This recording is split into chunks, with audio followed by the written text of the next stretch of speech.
Aming kubo! Nawala ng dingding kasi ginagawang panggatong. So shoutout po sa mga nagpupunta rito.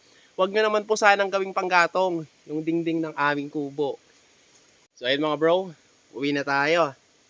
Last stress na. Magtutuloy na lang tayo ng 2 hours doon sa baba. Doon na rin natin itatanim tong santol. Ayan. Nandun po yung ano namin, yung aming kubo. Ayun po.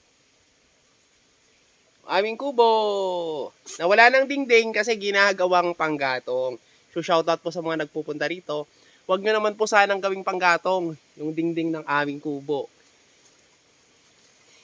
Kasi po, the fact, bihira naman kami nagpupunta rito. Kung may nakikinabang po doon, kayo yon. Ngayon, tatanggalin nyo yung dingding, gagawin yung panggatong.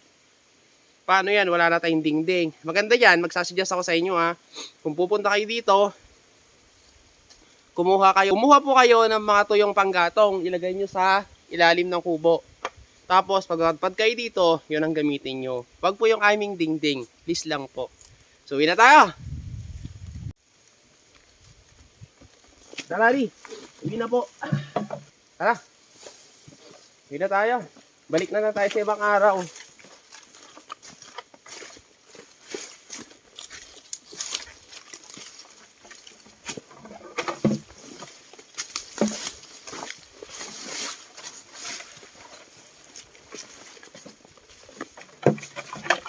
See you sa ibang araw.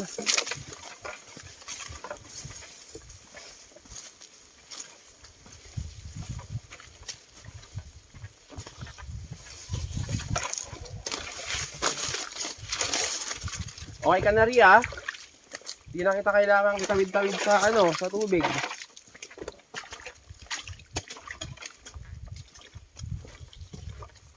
Ri. Bilisan mo, Ri.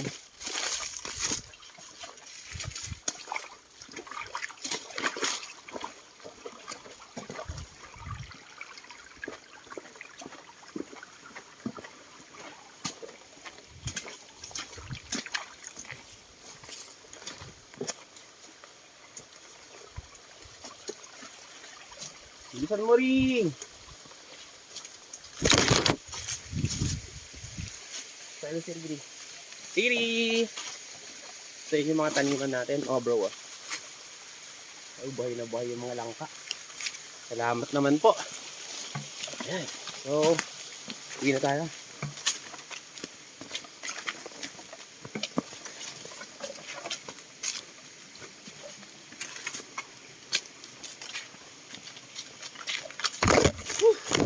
Oops! Solve na ang araw natin. Maganda panahon ngayon, hindi siya nakakapagod. Kasi medyo malilim yung panahon, so hindi ako masyado napagod.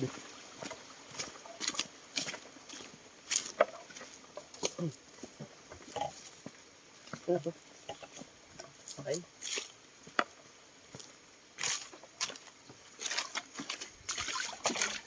Ri!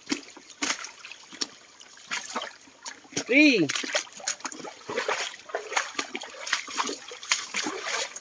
Matututo yung aso natin. First time niya kasi pumunta rito. Dalhin ko sana si Belgique, yung aming Belgian Malinois. Kaso napakahirap hawakan. Napapagod ako kaya itong maliit yung dinadala ko. Asa ka na, Ri? Let's go, Riri!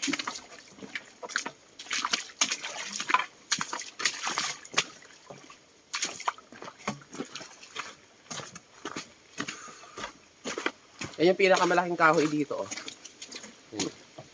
Ayan. Laki niyan. White lawaan. Go, go, go, Riri! Alatang na, tawag nun, December na kasi malamig ng panahon.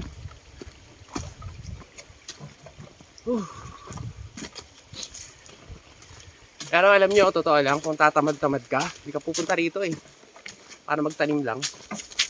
Kasi paglalakad alone, sobrang nakakapagod na.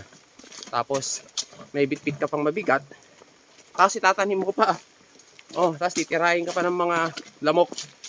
Tsaka sip-sip yung tawag sa amin noon, yung maliliit na kumakagat na makate. Ano Ri, kaya mo na?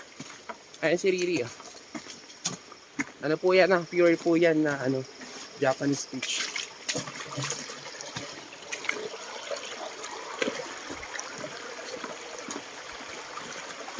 Go Riri! Tiis lang Riri!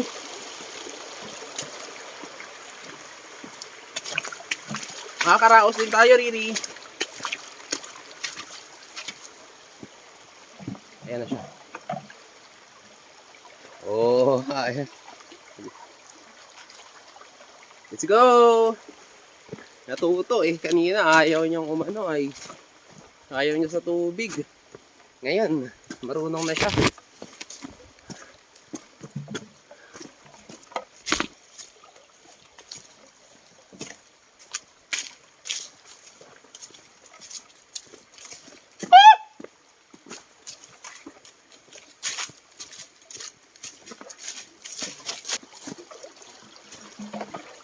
Layo pala lakarin natin. Where are you, Riri? Asan ka, Riri?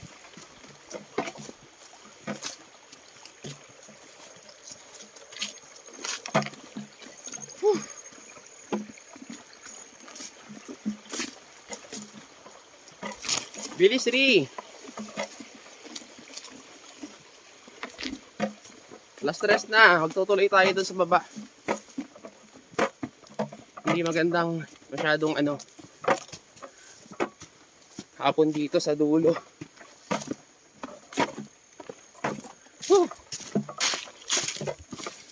Ganito lang po ang buhay ng magtatatanim ng buko, magbubuko, farmer.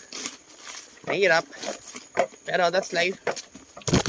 Isa naman wala tayong gagawin sa ngayon habang nag-aantay ng kung ano man ang gagawin ng Panginoon sa buhay natin. Yeah. So, uy. Tignan nyo to. Oh. Tirahin natin to.